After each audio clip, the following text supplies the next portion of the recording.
before Olympus, the birth of the cosmos. The night opens softly before you like a long exhale from the ancient world.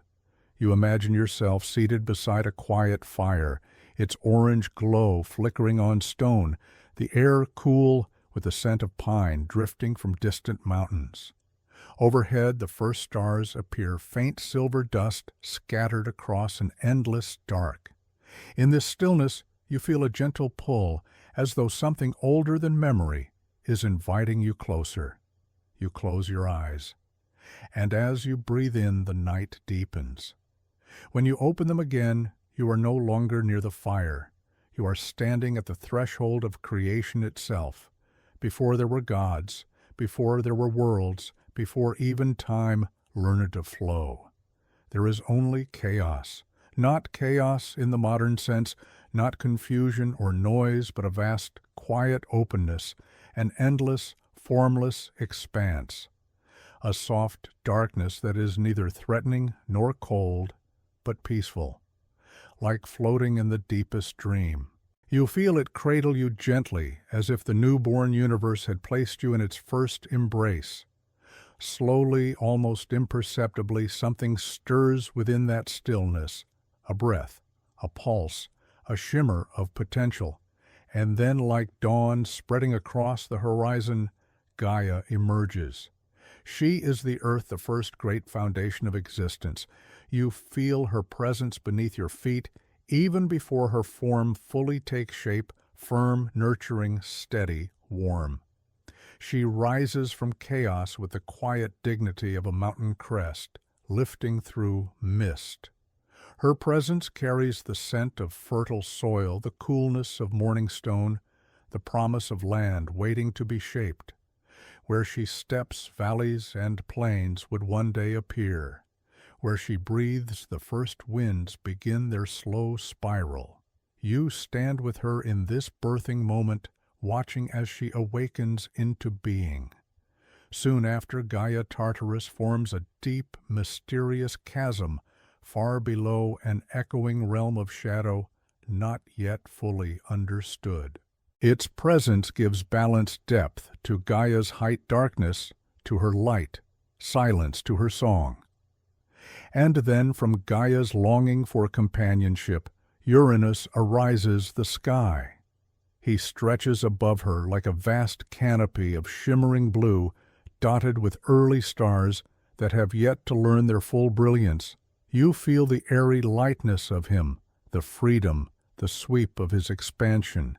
He gazes down upon Gaia with admiration, and she looks up with wonder. Their union will become the first great partnership of existence. Together earth and sky embrace, and from their bond the first divine children emerge. One by one they take shape, with the slow dreamlike rhythm of clouds forming at dawn. The Titans tall and radiant beings of strength and destiny. The Cyclops masterful craftsmen, each with a single blazing eye. The Hecatonchires immense beings with 100 hands whose power surpasses anything yet imagined. The world is still young, its soil soft, its mountains barely risen, its winds learning the language of movement. You feel the quiet of this early age, the hush before rivers find their paths, before forests unfold, before mortals even exist to whisper stories around fires like yours. Yet every new beginning carries shadows. Uranus, the sky, peers upon his children and feels fear stir within him. The Titans, 12 of them, are powerful. The Cyclopes burn with the fire of creation. The Hecatonchires embody strength beyond measure. Uranus, vast though he is, sees in them a future he cannot control. And so he tries to prevent that future. He pushes them deep into Gaia's body, into hidden places beneath the earth, so they may never rise, never claim their power. Gaia, once serene, now feels sorrow and pain. The weight of her imprisoned children aches within her, like mountains pressing inward instead of rising. She endures it in silence, until silence becomes unbearable. Her grief transforms into resolve. She whispers to the Titans, her noble children, calling upon them to stand, to challenge, to restore balance. But only one steps forward, Cronus, the youngest of them, sharp-minded and ambitious. Even in this earliest age, ambition carries a distinct echo, one you will hear again and again in the myths to come. In a quiet grove at the world's edge, Gaia shapes a sickle of unbreakable stone and gives it to Cronus. You can almost feel its weight, cold, ancient, humming faintly with purpose. The scene shifts around you like drifting mist. The sky becomes darker, more tense, as Uranus descends to meet Gaia. In this charged silence, Cronus acts. The strike is swift, a single moment that alters the course of cosmic history. Uranus recoils, his power broken, his reign ended. The sky pulls away from the earth, rising higher, creating the vast expanse we know today. From the remnants of Uranus's power, other beings are born, the Furies, guardians of moral law, the giants radiant in their raw force, and Aphrodite in later myths born from sea foam. The world grows more complex, more layered, more alive. Cronus becomes the new ruler, and under his guidance the Titans ascend to power. For a time the world is peaceful, seasons begin to form, rivers carve through valleys, early creatures breathe their first breaths. The rhythm of existence slows into the steady pulse of a world taking shape. But Cronus, like his father, carries fear. A prophecy whispers through the wind. One of his own children will overthrow him. And so the cycle begins again. Another god, another fear, another attempt to control destiny. You sense the tension gathering like storm clouds on the horizon, but for now, the world is still. The first age has opened. The stage is set. The gods are learning who they are and what it means to wield power in a universe so newly born. The fire beside you crackles softly. You look up at the stars, no longer faint, but shining with quiet certainty. They feel familiar now, like companions guiding you from one chapter of the myth to the next. And so, with the heavens slowly wheeling above you, you rest in this moment of cosmic dawn, knowing the story is only beginning. A soft breeze passes, the night deepens. A new generation rises, Cronus, Rhea, and the coming of Zeus. The night opens again with a soft, luminous hush. You find yourself standing beneath a sky of pale violet just before sunrise, the moment when the world seems to hold its breath. A faint glow rests on the horizon. Dew gathers on blades of young grass. The early air tastes of new beginnings, cool and clean, as if creation is still fresh. Somewhere nearby, a distant brook murmurs over stones. Its gentle sound wraps around you like a lullaby, guiding your steps deeper into the story. This is the age of the Titans, when the world is still growing, still shaping itself, still learning its rhythms. Mountains have only recently risen into their full height, and the seas, those wide, glittering expanses, are still settling into their vast basins. Forests stretch without end, their leaves catching the first rosy hints of dawn. At the center of this early world stands Cronus, newly crowned ruler after the fall of Uranus. In the first days of his reign, the earth is calm and the heavens breathe easily. The Titans build their palaces in shining valleys in cloud-wrapped peaks, and along rivers that gleam like polished silver. To the outside world, Cronus appears confident, his stride steady, his voice deep and commanding. But inside, something gnaws at him, a whisper, a memory, a warning born from both prophecy and guilt. For Cronus knows what he has done to his father, and he knows that the law of the cosmos often returns actions in kind. Gaia's prophecy hangs over him like an unseen weight. One of your children will overthrow you. The words echo through Cronus's mind, no matter how bright the days or how peaceful the nights. Yet even with fear shadowing his thoughts, Cronus finds joy for a time. He marries his sister Rhea, the Titaness of comfort flow and gentle earth rhythms. Rhea carries a warm light about her, a soft presence like moonlight, resting on still water. You feel it now as though standing in her presence. She embodies the nurturing side of the natural world, the quiet growth of roots, the soothing call of evening birds, the harmony that settles between twilight and night. When their first child is born, Rhea cradles the infant with tenderness and hope. This child, bright-eyed new divine, carries the same potential that once filled the earliest moments of creation. But Cronus sees something else. He sees the prophecy. He sees the future rising in the small fists and glowing face of his newborn son. And so, in a moment that trembles between fear and destiny, Cronus opens his mouth and swallows the child whole. The world seems to hold its breath. You feel Rhea's shock, her disbelief, her sorrow like a cold wind cutting through a warm place. But Cronus is relentless. Prophecy to him is no mere story whispered by the wind. It is a threat, and to prevent it, he acts without hesitation. Years pass, and more children are born. Hestia, Demeter, Hera, Hades, Poseidon. Each time Rhea hopes Cronus will relent. Each time she begs him to trust, to let their children live, to rise above the fear that once consumed his father. But each time he swallows the newborn as soon as their first cry reaches the air. In his mind, this is the only way to keep the throne, to keep destiny at bay, to keep the world in balance. The Titaness grows quieter with every loss. Her bright spirit dims, her smile fades, and her heart feels as heavy as the mountains.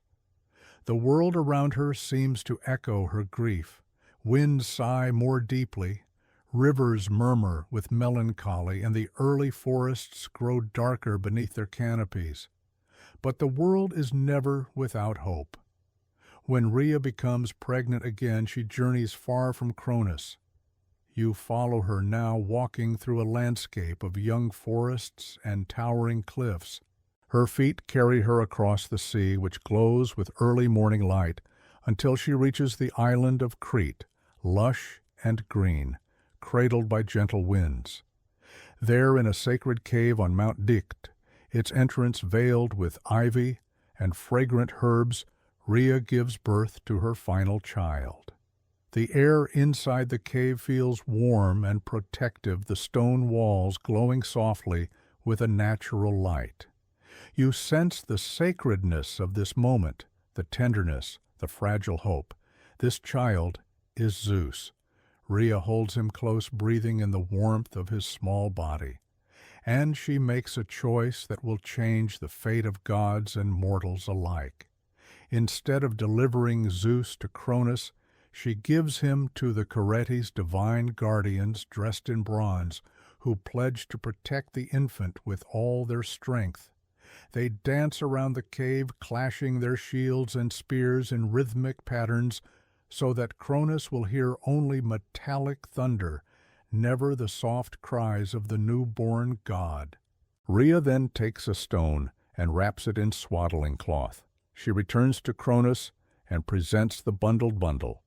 Without hesitation, Cronus swallows it, believing he has once again stopped destiny. But destiny, like a gentle river, always finds a path. Meanwhile, Zeus grows in secret. Nymphs nurse him with honey and goat's milk from the divine creature Amalthea, whose horns drip with endless nourishment. The air around the cave seems enchanted. Warm breezes, sparkling light, the calming hum of bees drifting between wild flowers. You can almost hear it, the lullaby of nature, nurturing its champion. As Zeus grows, so does his strength, bright, storm-filled, full of potential that glows like lightning behind clouds. Unlike Cronus, who hides from prophecy, Zeus will face destiny head-on. One night as you sit within that sacred cave in your mind, watching the young god rest in the soft glow of moonlight, you sense that the world is shifting. The skies feel heavier. The earth trembles with the unspoken promise of change, for a new generation of gods is rising, and the age of Titans draws slowly toward its twilight. Zeus is no longer a secret forever. His time is coming. A gentle wind stirs. The stars shimmer softly. Destinies collide, and a cosmic war begins to gather its first distant rumblings. The Titanomachy War in the Heavens. Night returns to you with a heavy, shimmering quiet. You find yourself standing on a high plateau far above the young world. The air is thin and cool. The sky stretches endlessly overhead, scattered with stars that flicker like tiny lamps set in the firmament. A faint breeze moves through the tall grasses, carrying with it the scent of stone warmed by ancient sunlight. The earth below lies peaceful, but the sky tells another story. There is tension in the air, subtle at first, like the distant rumble of a storm that has not yet revealed its face. You can sense the world preparing, bracing, waiting for something immense. For far above the sleeping valleys, Zeus has grown into his full strength. Years have passed since Rhea hid him in the cave of Crete. In that time, the young god's power has expanded like a gathering tempest. Lightning pulses in his veins. Clouds stir at his will. The sky bends gently to his presence, as if it recognizes a ruler not yet crowned but already forming. Tonight, he stands on a high cliff, gazing into the horizon where the realm of the Titans stretches. His expression is calm, not angry, not reckless, but steady, determined. He knows the prophecy. He knows his father's fear, his siblings' imprisonment, the swallow generations waiting in silent darkness, and he knows it must end. You watch as Gaia approaches Zeus. Her presence is grounding, ancient as the valley stones, warm as the soil beneath your feet. She speaks softly, her voice like the murmur of deep rivers. She reminds him of the suffering beneath the earth, the cries of the swallowed gods, the imbalance that has spread across the world under Cronus's reign. Not cruelty, but stagnation, order, without renewal rule, without trust. Zeus listens. And then, with the first hint of dawn brushing the sky, he acts. He descends from the cliffs and approaches the palace of Cronus. Cloaked in mist to conceal his identity, he moves through halls of polished stone and golden pillars. There in the great chamber, Cronus sits upon a massive throne, broad-shouldered stern, his eyes shadowed with the tired vigilance of a king forever waiting for betrayal. Zeus offers Cronus a simple cup, a blend of herbs, honey, and divine essence crafted secretly with the help of Metis, the Titaness of wisdom. Cronus accepts it, unsuspecting, and with one drink the spell takes effect. A great shudder passes through him, and then slowly, one by one, the swallowed gods return. First Hestia, glowing softly like a hearth flame in winter, then Demeter, her presence warm with the scent of fertile fields. Then Hera, radiant and proud, even in rebirth. Hades follows serene and shadowed, his eyes calm as the depths he will one day rule. And finally Poseidon, rising with strength that trembles like the sea beneath a storm. They stand beside Zeus, whole again, renewed and filled with a fierce gratitude. Cronus realizes too late what has happened. The old prophecy rises before him like a phantom. His power slips, his certainty dissolves, and at that moment the world shifts, the skies darken, The wind changes its voice. A low thunder rolls across the horizon, as if the heavens themselves recognize the beginning of a new age. You feel the mountain beneath your feet tremble. The young world exhales sharply, bracing for the conflict to come.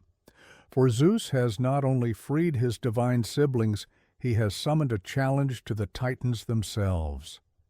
The next days stretch into years and years into decades, though time and myth flows differently from time in your world. What follows is known by ancient poets and sculptors alike, the Titanomachy, the great war between generations. A conflict echoed in countless cultures, symbolizing change, renewal, and the eternal struggle between what was and what will be. You watch scenes unfold as though drifting through a dream, painted on the night sky. The Titans gather in the heights of Mount Othrys, armored in the glow of ancient power. Cronus stands at their helm.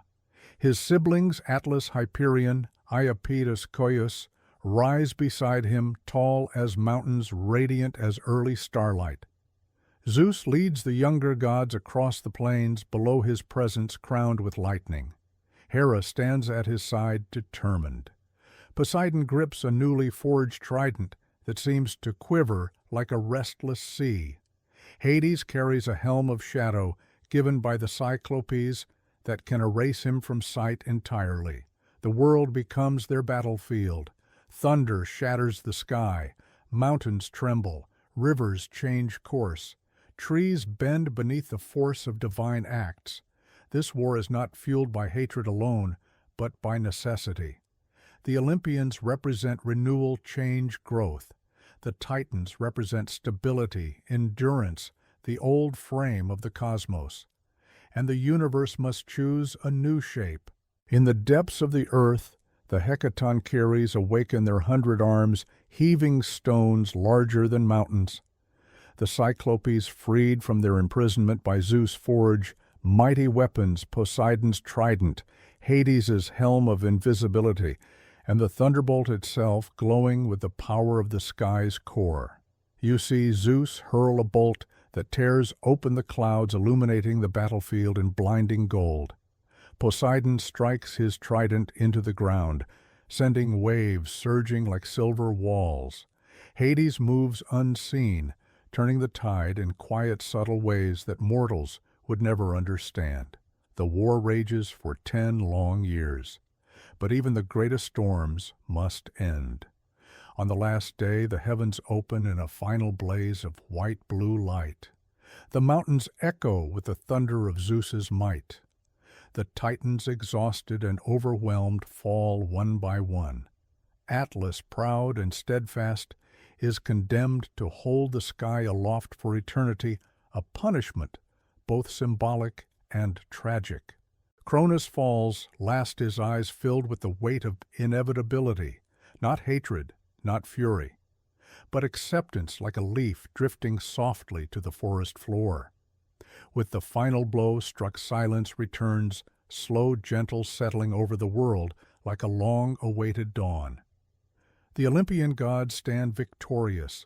The cosmos reshapes itself around them. The old age ends. A new era begins. You feel the wind shift again, softer now, carrying the scent of rain about to fall.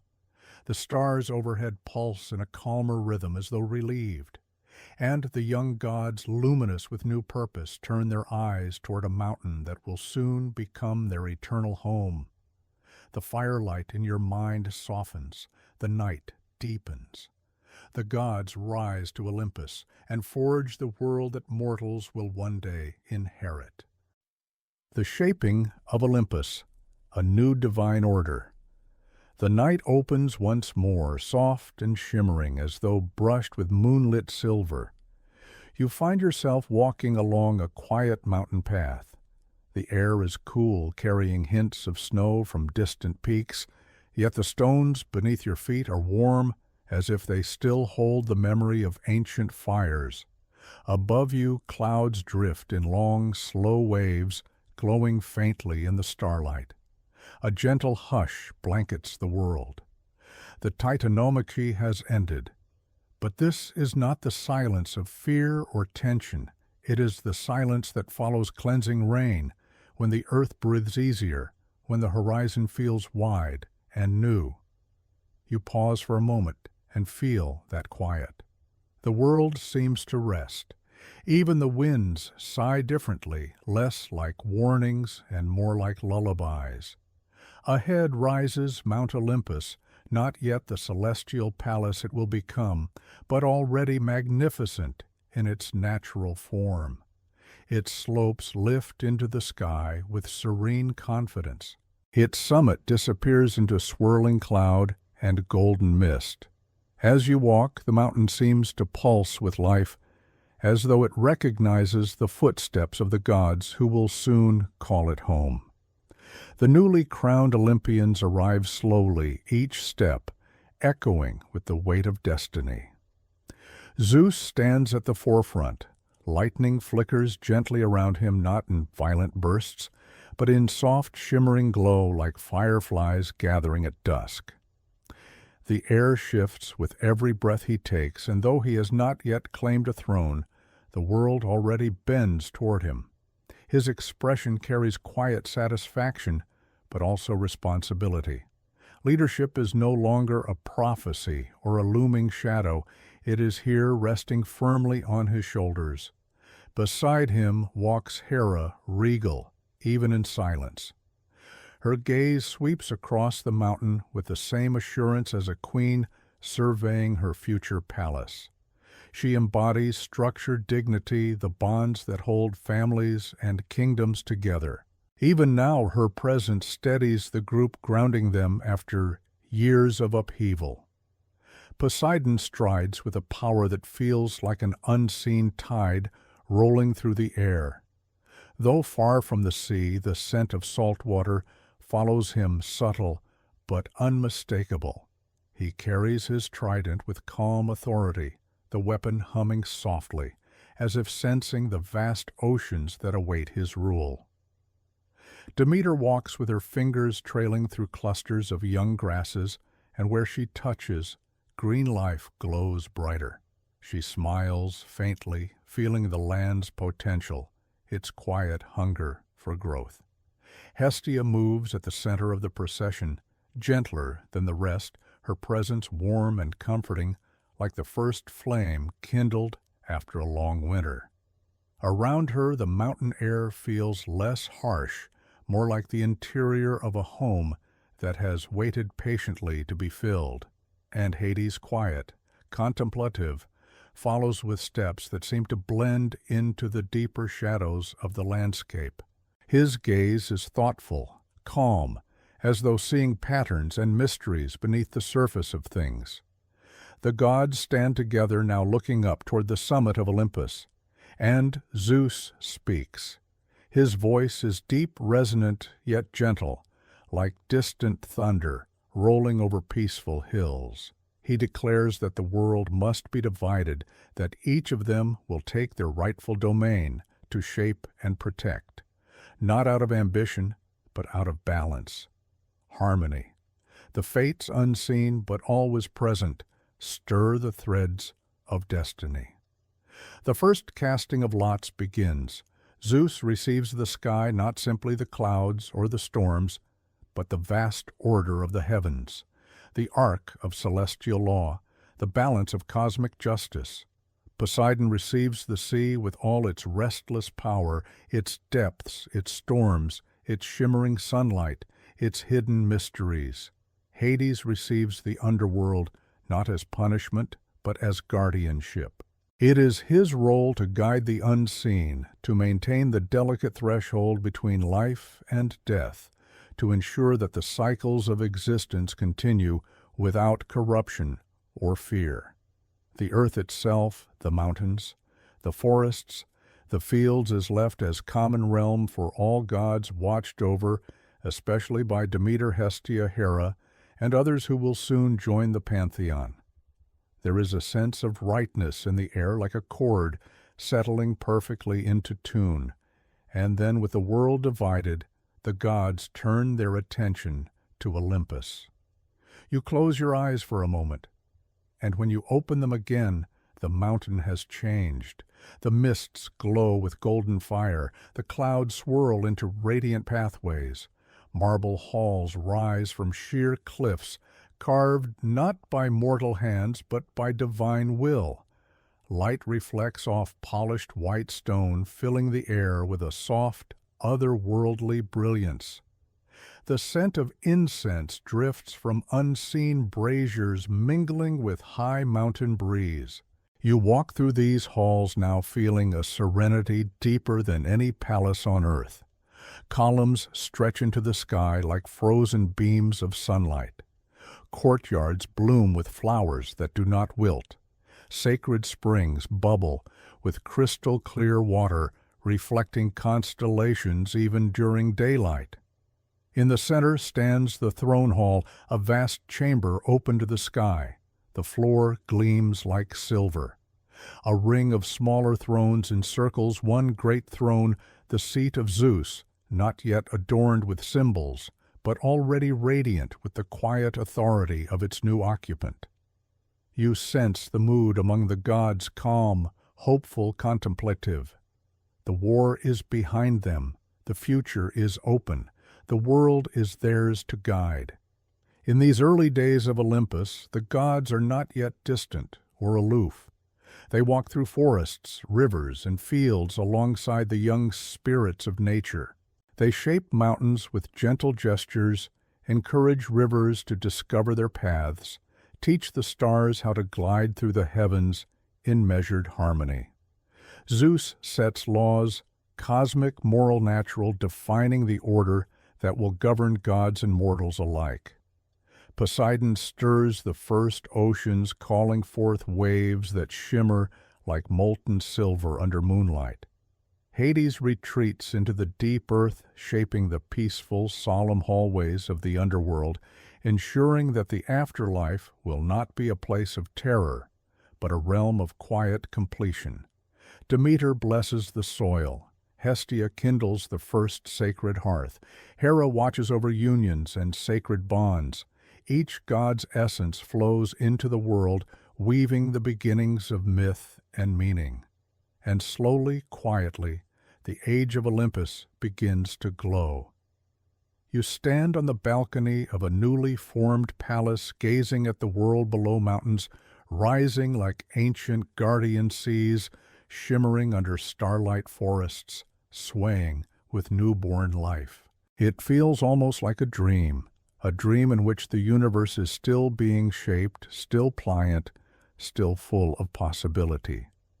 A soft breeze brushes your face, the sky hums with harmony. And as the gods take their seats in the new order, you drift gently toward the next chapter, where Zeus's story deepens, and the nature of divine rulership unfolds like a slow sunrise over the world. Zeus, the Skyfather and keeper of cosmic balance. The night unfolds before you with the quiet glow of a sky brushed by early moonlight. You find yourself standing on one of Olympus's high terraces, where the air is cool and thin, carrying the scent of mountain snows and faint incense trailing from the temples above. The clouds drift at your feet like soft rivers of mist, illuminated gently by the stars. Everything feels calm, vast, and timeless, and there framed against the heavens you see Zeus. Not in his full majesty, not yet with thunderbolt raised or storms swirling around him. Instead, he stands quietly beneath the open sky, his silhouette still contemplative. Lightning flickers faintly through the air near him, not in violence, but in soft, shimmering threads of light, like the pulse of the sky itself breathing. This is Zeus at the dawn of his reign, young, powerful, but burdened with the weight of balance, order, and the future of gods and mortals alike. You stand beside him in silence for a moment. The sky stretches endlessly above a canvas of blues and silvers, constellations, drifting like ancient symbols, etched into eternity. And below the world, he watches over sleeps peacefully, forests dark and deep rivers glowing faintly in the moonlight, seas murmuring rhythmic hymns against their shores. Zeus inhales slowly. The air responds, stirring with gentle winds. Even before he speaks, you understand something. Zeus is not merely the wielder of storms. He is the axis upon which the universe turns. The thunderbolt that sustains, not destroys.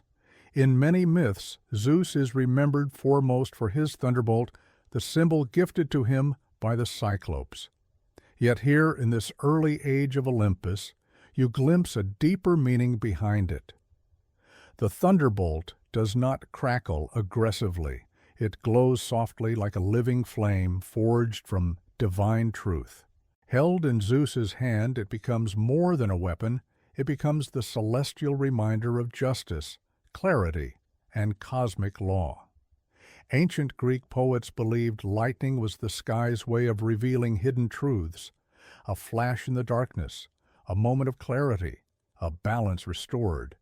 Zeus carries this symbolic responsibility with solemn grace. Every decision he makes radiates outward, guiding the stars in their ordained paths, helping seasons find their rhythm, ensuring that day and night share the sky in peaceful harmony. Even the winds seem to lean closer when he thinks, waiting for his breath to shape the next shift in the world. He is the keeper of cosmic equilibrium, and every myth that follows, every challenge, every storm, every judgment springs from that singular duty, the emotional weight of rule. As you stand with him beneath the stars, you feel the emotional undercurrent flowing through the Skyfather's heart. Power is not the same as freedom. Zeus feels the quiet loneliness of leadership, the same loneliness borne by mountain peaks, standing endlessly above the world, touched only by wind and stars. He knows his choices ripple across realms, the ocean that Poseidon commands, the underworld, where Hades maintains quiet law, the forests and farmlands watched over by Demeter, the hearths tended by Hestia, the bonds upheld by Hera. Zeus is not simply a king, he is a guardian, a protector entrusted with the delicate balance between divine will and mortal destiny. Ancient Greeks believed Zeus watched over the sacred rule of Xenia hospitality and the justice that flows through both natural and human worlds. He observed oaths, promises, and the honesty of hearts. He corrected acts of hubris not out of cruelty, but to preserve the fragile thread between mortals and the divine order. And though myths sometimes paint him with the passions and flaws of humans beneath those tales, lies a deeper layer. Zeus's emotions are mirrors of the cosmos itself, its tempests, its calms, its unpredictable beauty. Symbols of the Skyfather. A soft wind stirs and you watch Zeus extend a hand. From the swirling clouds an eagle descends, wings vast and shimmering like bronze in moonlight. It lands beside him, bowing its head in recognition. The eagle is more than a companion. It symbolizes the clarity and breadth of Zeus's sight, the sharpness of judgment, the swiftness of divine decree. Beside them stands the great oak tree sacred to Zeus since ancient times. Its roots run deep, its branches spread wide, its leaves whispering with the winds of prophecy. At the famous oracle of Dodona priests, once interpreted Zeus's will through the rustling of oak leaves, a gentle, natural language spoken by the sky itself. Each symbol reflects a facet of Zeus's domain, the eagle vision authority and the ability to rise above mortal limitations. The oak enduring wisdom and steadfastness. The thunderbolt justice clarity and the purity of cosmic law. The sky infinite possibility and unbounded responsibility. Through these symbols, the ancient people understood him not as a distant figure, but as a living presence woven into storms' winds and the cycle of day and night. the Skyfather's compassion. Even in his stern judgments, Zeus carries compassion. He intervenes when mortals are wronged, when hospitality is broken, when innocence is threatened. He rewards courage, humility, and devotion. You see this gentleness now as he gazes across the sleeping earth. The soft moonlight catches the lines of thought across his brow. He sees everything not as a distant observer, but as a guardian, ensuring that balance never falters. He knows mortals will struggle. He knows heroes will rise and fall. He knows love will bring joy and suffering in equal measure. Yet he watches over all with a patient, steady heart. For Zeus embodies not only the storm, but the calm after the storm, the place where the heavens clear and peace settles softly over the world. A king stepping into his fullness. As you stand beside him, the winds shift once more, bringing with them a sense of transition. Something in the world is awakening. You hear it in the soft hum of the stars, in the distant crackle of a hearth fire in Hera's palace, in the murmur of Poseidon's early waves. Zeus turns away from the horizon and begins walking back toward the glowing halls of Olympus. You follow him, feeling the dreamlike serenity of the mountain embrace you. Every step echoes with the beginning of a divine order that will shape myth, culture, and philosophy for millennia. As he returns to his throne, the skies brighten slightly. Not daytime, just the gentle gleam of a guardian settling into his rightful place. You sense the next chapter stirring a queen who will stand beside him equal in power, complexity, and dignity. The mountain breeze softens, the stars pulse gently. Hera, queen of heaven, guardian of marriage and sovereignty. The night settles into a deeper blue, soft and expansive, as though the sky itself has exhaled. You find yourself walking along a quiet colonnade on Olympus, where tall marble pillars glow faintly in the moonlight. The floor beneath you feels cool and smooth-warmed only by the gentle fires burning in distant braziers. A hush blankets the mountain, peaceful, serene, expectant. In the stillness you hear the faint flutter of wings from sacred birds perched high above. Their white feathers shimmer like drops of starlight. And then, with the grace of a rising dawn, Hera enters. She moves through the hall like a soft breeze across calm waters, measured, composed, dignified. Her long veil trails behind her like a spill of moonlight woven into fabric. Her footsteps are barely audible, yet every step carries the steady rhythm of sovereignty itself. This is Hera, queen of heaven, guardian of sacred bonds, protector of the order that holds families and kingdoms together. She is not merely Zeus's consort. She is the divine embodiment of structured dignity and the binding force that gives meaning to connection. You feel her presence the moment she draws near, warm yet regal, powerful yet calm, a presence that fills the space without ever seeking to dominate it. The soft strength of a queen. Ancient storytellers often spoke of Hera in ways shaped by later interpretations, sometimes portraying her with sharpness or jealousy. But here, in the earliest age of Olympus, you see her true essence before the layers of mythic conflict took form. Hera carries a deep-rooted strength, not born of rage, but of principle. She is the anchor in a world of storms, the structure that steadies the divine family, the order that ensures harmony among the gods. Her gaze is clear, thoughtful, unwavering. She is a queen who understands that power is not merely in thunder or flame, but in the quiet authority that radiates from inner certainty.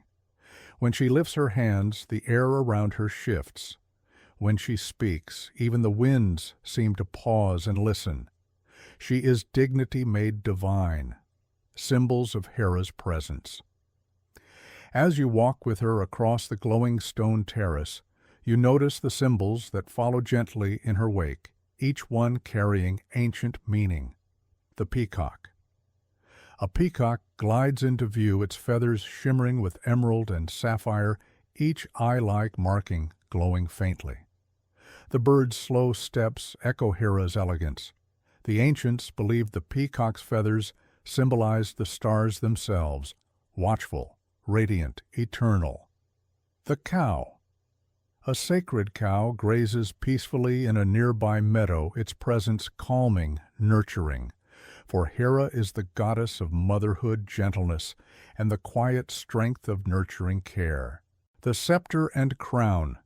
In her hand she holds a golden scepter, simple yet unmistakable, the symbol of rightful authority. Upon her head rests a crown, shaped like the city walls she protects, for Hera is patroness of sovereign realms and well-governed homes. The wedding veil. The long, shimmering veil she wears is more than adornment. It is the sacred cloth of marriage representing commitment, unity, and the bond that weaves lives together. Each symbol reflects Hera's essence, wisdom, nurturing care, moral strength, sovereignty, commitment to sacred promises. Through these symbols, mortals understood her not simply as a queen, but as the stabilizing force behind love-marriage community and all the delicate bonds that give life meaning. Hera and Zeus, a sacred complex union. You follow Hera to a quiet balcony overlooking the world below. Moonlight brushes her face. Her expression softens. Here the story turns inward toward her union with Zeus. Their marriage is not simple. It is as vast, layered, and complex as the sky and earth themselves. Hera brings structure. Zeus brings power. Hera brings certainty. Zeus brings motion. Together they form the divine foundation of Olympus. Their bond represents harmony between stability and change, law and force, order and vitality, the feminine and masculine principles that shape the world. Hera feels deeply not only love but duty, pride, and the fierce protectiveness of a queen who guards what is sacred. She is not a distant figure. She feels joy when unity is honored, sorrow when trust is broken, anger when vows are dismissed. Her emotions are not flaws. They are expressions of her role as the divine guardian of relationship itself. In this quiet moment, you see Hera's heart laid bare. She longs for a world where promises are kept, where families are strong, where bonds are cherished, where community stands firm like the pillars of her palace. It is a noble longing, one that echoes deeply through mortal lives. The Queen's guidance to the world. As you walk through Hera's gardens, lush, fragrant, glowing softly under floating lanterns, you feel her influence in every leaf and blossom. She blesses marriages with harmony and endurance. She oversees childbirths with gentleness and protection. She guides the rise and fall of royal houses, ensuring justice and wise succession. Greek cities once honored her with grand festivals, Heraya Daedala Tonia, celebrations filled with music offerings and solemn vows. Her temples were among the earliest built in Greece, reflecting the deep respect ancient people held for her.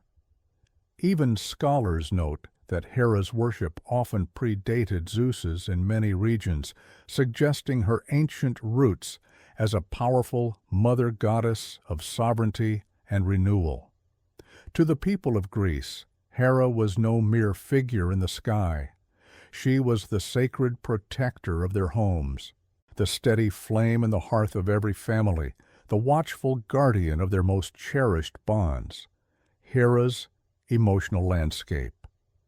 As the night deepens, Hera sits by a small fountain, the water glowing with moonlit ripples. You feel her emotions, deep, steady, layered like the folds of her veil. She carries the weight of expectation, the responsibility of a queen, the tenderness of a mother, the fierce devotion of a protector. She is not cold, she is not distant. She is a goddess of profound feeling. Her strength is not in overwhelming force, but in steadfastness, a strength that endures quietly across ages, guiding, shaping, stabilizing. In this gentle moment, Hera turns her gaze toward the horizon. Soft winds rustle through the garden. Lanterns sway lightly. The stars shimmer faintly in their celestial dance. You sense her preparing for what lies ahead, the shaping of divine family, the arrival of other Olympians, the rise of mortal heroes who will seek her favor or learn from her gaze. But for now, she is simply Hera, serene, thoughtful, bathed in silver light. A queen settling into her celestial throne. The sea roars softly in the distance, and another god, the Earthshaker, awaits his moment in the tale. Poseidon, lord of the seas, Earthshaker of the deep. Night settles into a cool, misty stillness as you find yourself standing on a quiet, moonlit shore. The horizon stretches wide and dark, merging sky and sea into a single shimmering expanse. Waves roll toward you in slow, rhythmic pulses, like the deep, steady breathing of some ancient being asleep beneath the waters. The air tastes faintly of salt. A silver path of moonlight stretches across the waves. And somewhere beyond that gleaming trail you feel a presence stirring. The sea shifts, the wind turns, the waves rise with quiet reverence. And from the depths, Poseidon emerges. Not in a violent storm, not in thunderous fury, but in a slow, graceful ascent, as though the ocean itself is introducing him with deep respect. His figure rises from the shifting blue, tall and powerful, yet calm in this moment, like a tide at rest. His beard flows like sea foam caught in a gentle current. His skin glows with a faint shimmering blue-green hue reflecting the endless waters he commands. In his hand he holds the trident three-pronged radiant, forged in ancient fire by the Cyclopes. It hums faintly with restrained power, like distant thunder, concealed beneath the waves. This is Poseidon, not just the god of the sea, but the pulse of the earth's waters, the keeper of hidden depths, the force that stirs both creation and chaos. You stand beside him, the cool spray of the ocean brushing softly against your face. The personality of the sea. The world often remembers Poseidon through storms, earthquakes, and tempests, but the sea itself is more complex than its moments of rage. Tonight, in the hush of moonlight, you feel another side of him, the calm sea, the steady tide, the deep, ancient silence beneath the surface. Poseidon's emotions mirror all the moods of water, gentle as a lapping wave, patient as the shifting tide, brooding as the depth where sunlight never reaches, sudden as a storm, born with little warning, powerful as the earthquake that shakes entire coasts, creative as the waters that give life to all things. He carries these moods not as contradictions, but as natural expressions of his realm. The sea is never one thing, neither is its god. You sense the complexity within him, an emotional landscape vast as the ocean floor filled with stories, memories, and a quiet desire for respect. Poseidon's early role in the world. After the Titanomachy, when the lots were cast, Poseidon received the sea as his domain. But this was not merely ownership, it was a bond, sacred and deep. He became lord of the seas, master of horses, tamer of waves, bringer of springs, shaker of the earth, protector of sailors and voyagers. The sea in ancient Greece was no small matter. It was lifeblood trade, travel food, exploration, and inspiration. Entire cities prayed to Poseidon, offering sacrifices of bulls' horses or finely crafted statues cast into the deep. He was both feared and revered, never ignored, always respected, for without Poseidon there was no safe passage, no fertile coastlines, no thriving harbors, no balance in the waters that circled the world. Symbols of the sea god. You watch as Poseidon lifts his trident, and the sea responds instantly, waves rising in elegant arcs, not in destruction, but in greeting. Around him several sacred symbols materialize, shimmering like dreams formed from moonlit foam. The trident, 3 prongs for 3 powers. Command of the sea. Control over water in all forms. The ability to stir or soothe the earth itself. One strike of the trident could create springs. Another could crack mountains. A final could quiet storms or summon them.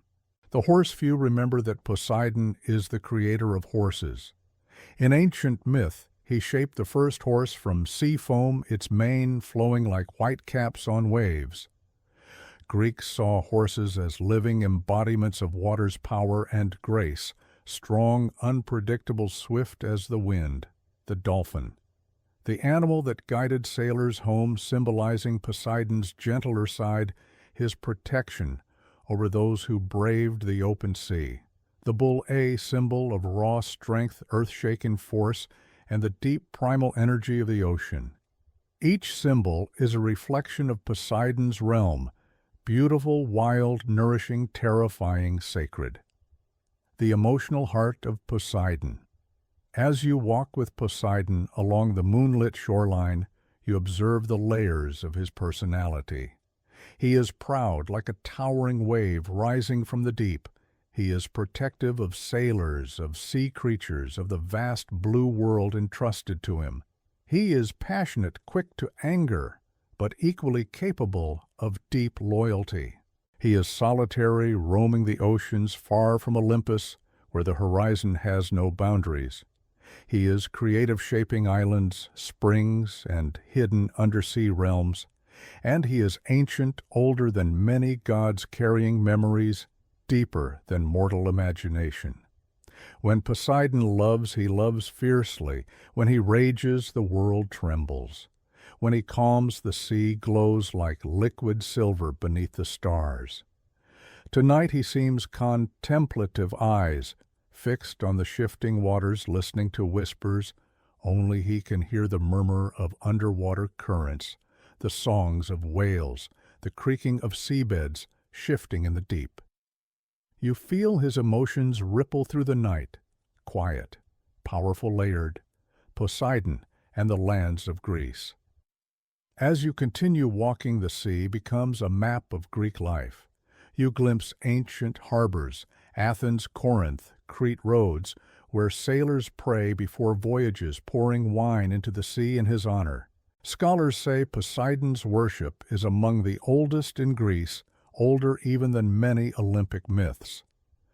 Coastal temples dedicated to him stood upon high cliffs where waves crashed endlessly below, reminding all who approached of the god's vast power. He was not a distant figure to the ancient world. He was present in every tide, every harbor, every storm, every voyage.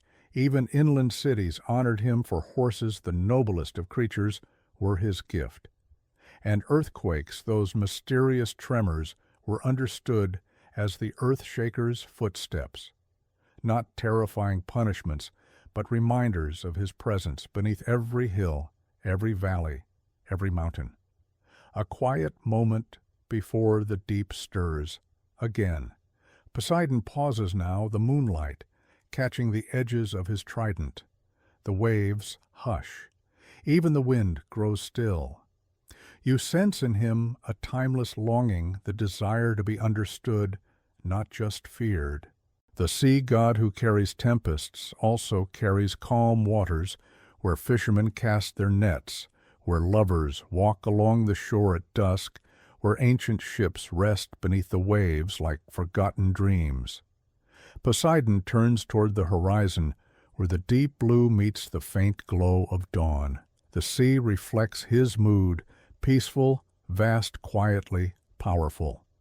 And as he steps back into the water, the waves rise to greet him, curling around his form like living silver. Slowly, gently, he descends into the depths, the ocean glowing softly in his wake.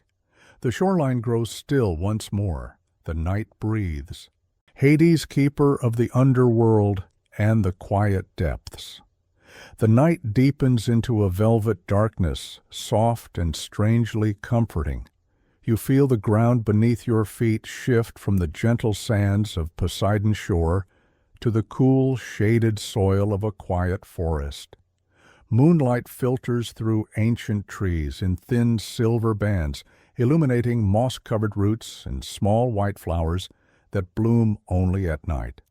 The air is still, cool, silent, but not empty.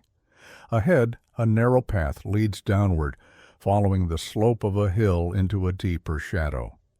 The forest seems to lean back respectfully as you pass branches bowing slightly, leaves whispering in a hush that feels almost reverent. At the base of the path, a dark opening appears between two boulders, a cave mouth framed by thick vines. But there is no menace here, only stillness, a tranquility so complete it feels like stepping into the hush that follows a final breath. You take a slow inhale. The air is cool, tinged with the faint scent of minerals and quiet earth. And then you sense him, Hades, the unseen, the quiet sovereign, the firstborn of the Olympian brothers. But he does not appear in the way mortals sometimes fear, as a grim reaper or malevolent force. Instead, he steps forward with calm dignity, his presence gentle yet powerful in its stillness. His robe falls around him in soft folds of dark silver. His eyes gleam not with cruelty, but with an ancient calm, the same calm you find in deep still lakes or the unwavering stars. He carries no thunderbolt, no trident, no symbol of violent command. Only a subtle golden scepter, simple and unadorned, held with the lightness of a man who knows he does not need to display his power. This is Hades as he truly is, keeper of quiet depths, guardian of souls, steward of the natural cycle. You stand before him, and the underworld welcomes you. The realm of the underworld. Hades gestures gently, and the cave opens into a vast, glowing expanse. You step into a world that is not cold nor cruel, but serene, softly lit by the pale luminescence of drifting spirits, glowing fungi that line the walls and rivers that shimmer like liquid moonlight. This is not a place of torment, not a darkness to fear. It is the final peaceful threshold of life, a realm older than Olympus itself. The ancient Greeks understood the underworld not as punishment, but as completion, a place where every soul found its rightful resting space. As you walk beside Hades, he shows you gentle landscapes, the asphodel meadows, where ordinary souls wander peacefully, free of pain or worry, their memories softened into tranquil dreams. The Elysian fields bathed in golden light, where heroes and virtuous souls live in eternal harmony. The grove of Persephone, where spring eternally breathes through winter's quiet. The rivers, Styx, Lethe, Acheron, each with its symbolic meaning flowing with the rhythm of forgotten sorrows and quiet rebirth. Nothing here is rushed, nothing chaotic. Time moves softly like drifting petals on a slow river. This is Hades's nature made visible. The helm of invisibility. You notice a dark helm resting on a stone pedestal nearby. It seems to absorb light rather than reflect it, casting a soft shadow around itself. Hades touches the helm with gentle familiarity. Gifted by the Cyclopes during the Titanomachy, It allowed him to move unseen, slipping silently through enemy ranks. But even more than a weapon, it symbolizes his realm, the unseen, the quiet spaces beneath life, the mysteries that mortals cannot perceive. While Zeus commands the sky and Poseidon commands the sea, Hades governs the unseen cycles of life memory, forgetfulness, endings, rest, renewal. He does not rule with fear or fire. He rules with acceptance. The helm reflects this serenity power, concealed, not flaunted. The misunderstood god. As you walk deeper into his realm, you feel the weight of countless stories in which mortals feared Hades. But here in his presence, you understand how misunderstood he has often been. Hades does not seek death. He does not cause it. He does not punish. He receives souls because their journey naturally leads to him. In ancient Greek belief, the underworld is as essential as birth itself. Without Hades, there would be no natural order, no cycle, no transition from life to memory. The Greeks saw him as a necessary presence, a solemn steward of life's closing chapters. He is not cruel, he is impartial, he keeps balance where others might falter. Hades feels deeply, though quietly. He watches mortal lives unfold with patience. He honors the choices they make, the paths they walk. He receives them with dignity. His role is not to judge, his role is to keep. And in that keeping there is profound peace. The god of hidden wealth. As you move through the underworld, you notice veins of glittering minerals in the cavern walls, gold, silver gemstones, precious metals hidden from the surface world.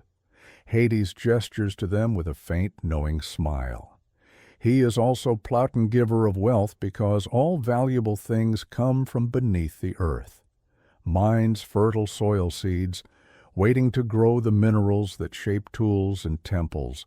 All of these lie within his domain. The Greeks prayed to him for prosperity, fertile fields, rich harvests, stability, lasting legacy. They did not speak his name lightly, not out of fear, but out of respect. To invoke Hades was to acknowledge the unseen forces that sustain life soil, minerals, roots, foundations. Everything that grows begins in darkness. Everything that flourishes returns to it. Hades governs that eternal truth. Hades and Persephone.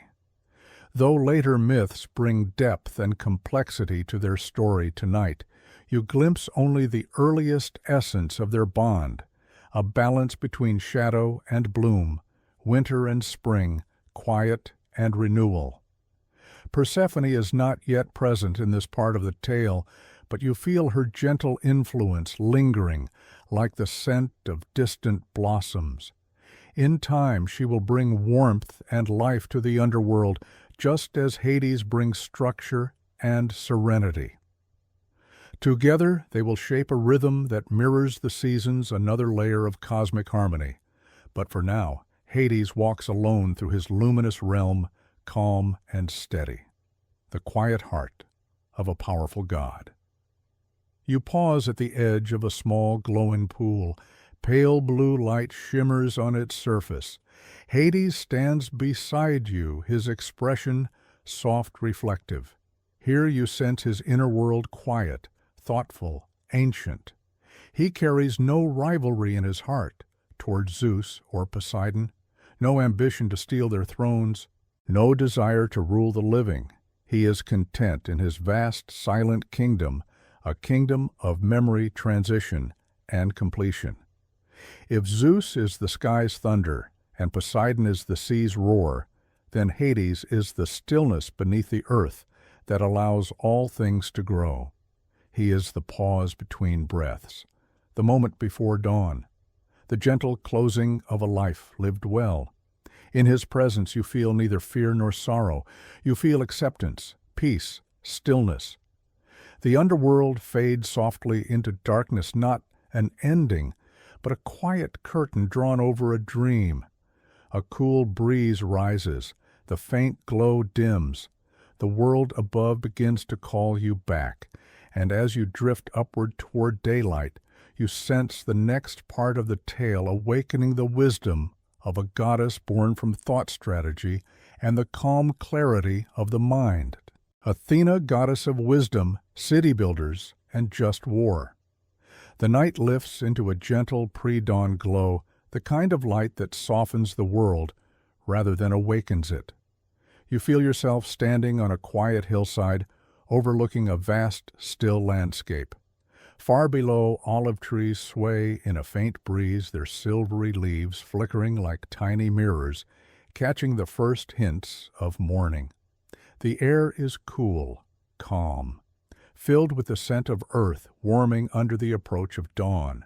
And then you hear it, a soft hum, a resonance like distant strings being tuned subtle and pure, a clarity that settles into your bones. The sky brightens. A ray of pale gold descends, shaped like a spear of morning light. And from this radiance Athena emerges. She does not arrive with thunder or trembling earth. She appears with the serenity of a thought, taking form precise, poised, inevitable. Her armor gleams softly, not in harsh brilliance, but in a muted reflective glow, like moonlit metal. A long cloak drapes behind her, its edges stirred by the breeze. At her side rests a spear elegant and slender, more symbol than weapon in this peaceful moment. And on her shoulder sits a small owl, its eyes bright and observant.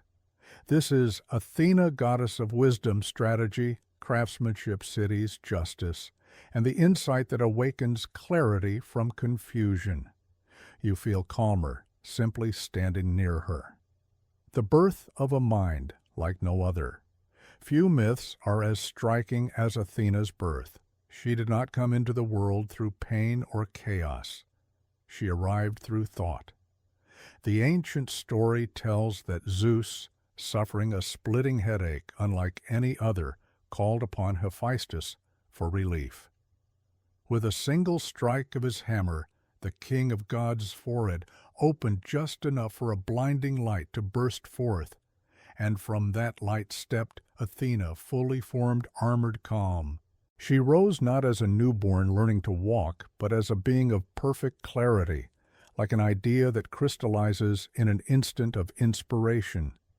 This unusual birth gives Athena her nature mind before impulse, reason before storm, wisdom born from deep reflection.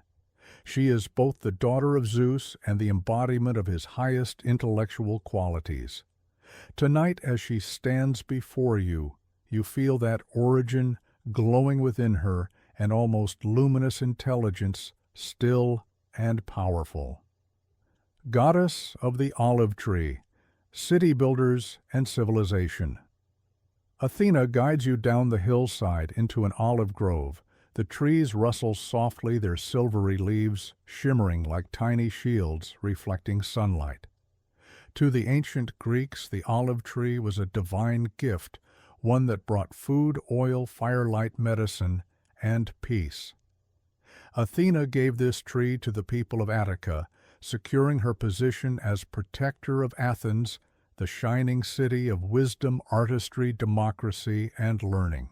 She is guardian not only of war strategy, but of cities, laws, architecture, philosophy, craftsmanship, education, innovation.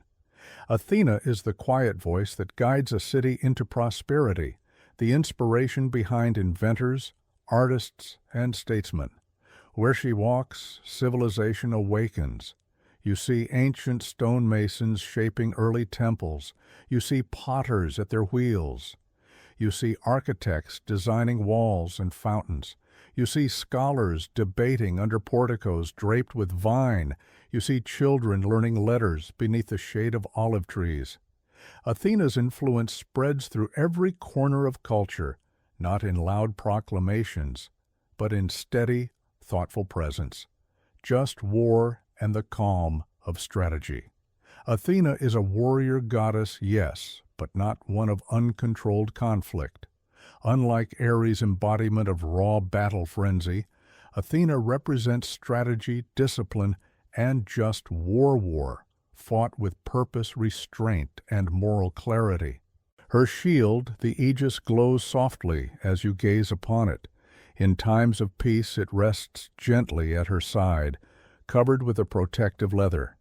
In times of danger it reveals the head of the Gorgon, an ancient symbolic reminder that wisdom can defend far more powerfully than brute strength. Her spear is straight, unbloodied, and gleaming with clean purpose. She teaches that war must be the last measure, never the first, that battles must be fought not for dominance, but for protection. That strategy wins more through understanding than through aggression. Standing before her, you sense how deeply the Greeks revered her presence in matters of conflict, calm in the face of danger, composed amid turmoil. Where Ares charges, Athena observes. Where Ares strikes, Athena plans. Where Ares shouts, Athena thinks. Together they embody the two faces of war. But Athena's face is the one civilizations turn to when they seek survival with honor. Symbols of Athena. The owl on her shoulder blinks slowly. Its golden eyes reflect the world with a clarity that seems to pierce beyond the surface of things. The owl symbol of insight, observation, and the ability to see truth hidden in darkness. The owl's wisdom is quiet, nocturnal, patient, just like Athena's. The olive tree, a gift of peace, prosperity, longevity, and nourishment, a symbol of gentle strength and lasting civilization. The spear, not an instrument of destruction, but a symbol of purpose, direction, intention, and the clear path of strategy. The aegis, a shield of divine protection, often edged with serpents representing Athena's ability to shield the innocent and deflect chaos. These symbols are not ornaments. They are expressions of her essence. The emotions behind wisdom. As you walk with Athena, you notice the subtle expressions that pass across her face.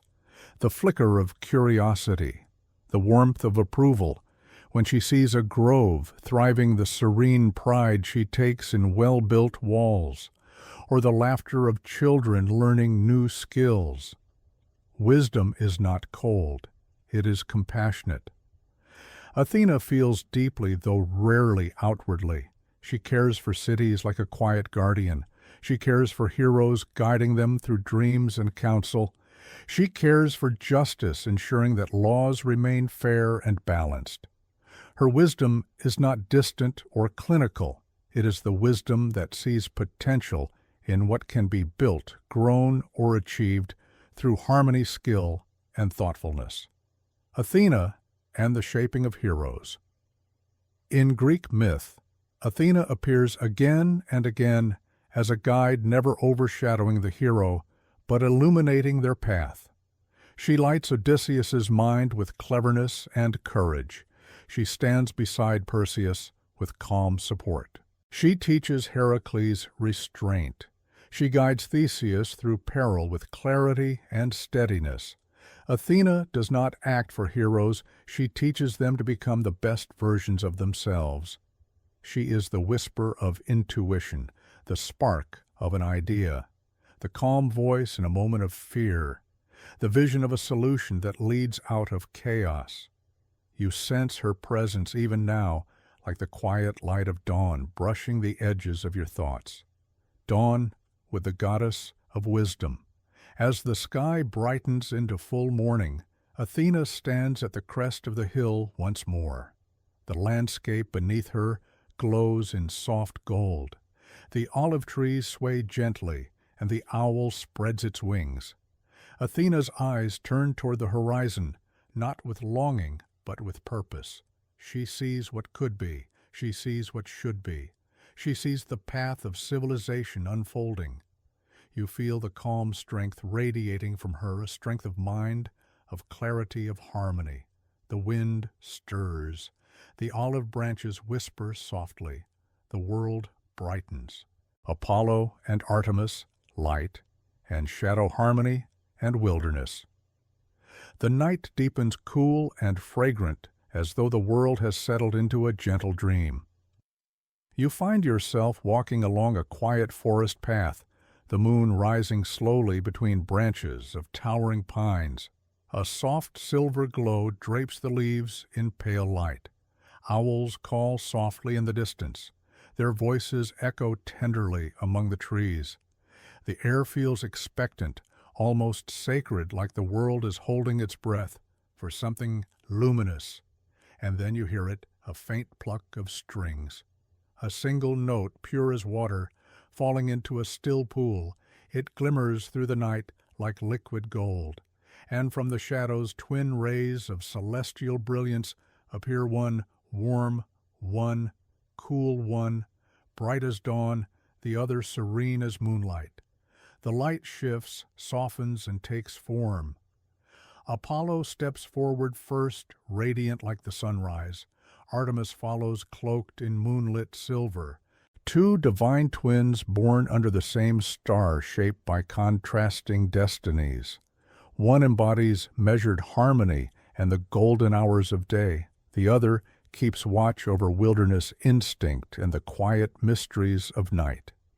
You stand between them, feeling the delicate balance of their presence, warmth and coolness, reason and instinct, civilization and wild beauty. The radiant birth of the twins. Their story begins on the floating island of Delos, a refuge that rose from the sea to shelter the laboring Titaness, Leto hunted relentlessly across the world by Hera's wrath. In this place, surrounded by shifting waves and drifting clouds, Leto gave birth to the twins. Artemis came first, calm and silent. Then Apollo, bright and crying out with the energy of the sun. Their births filled the world with an unusual glow, one silver, one gold, signaling the arrival of two divine forces whose influence would shape the hearts of mortals, the rhythm of nature, and the balance of light itself. Tonight, in the hush of this mythic forest, you sense the echo of that moment, the union of twin energies distinct yet inseparable. Apollo, the bringer of light, harmony and vision. Apollo stands tall, his golden hair catching the soft moonlight. In his hands rests a lyre delicate and shimmering, carved from mountaintop cedar and strung with threads of divine light. When he touches the strings, melodies flow like rivers, clear, soothing, full of celestial order. He is god of music, poetry, prophecy, healing, logic, archery, light, the measured movements of the cosmos. His presence feels like a warm sunrise spreading across a calm sea. Every leaf around you seems to glow, faintly touched by his radiance. Apollo turns toward you with a serene expression, calm, thoughtful. His golden eyes hold the same clarity found in the dawn sky, a promise of awakening understanding and renewal. Apollo's symbols, the lyre harmony inspiration, the soothing balance of the arts. The laurel-crowned victory of mind and spirit, sacred memory of Daphne. The bow of light, precision, clarity, unseen truth, flying straight through darkness. The sun warmth order, the passage of time. Apollo is the god who teaches humanity to listen to the rhythm of their hearts, to the wisdom of the muses, to the whispers of nature. He is not the stormy passion of inspiration.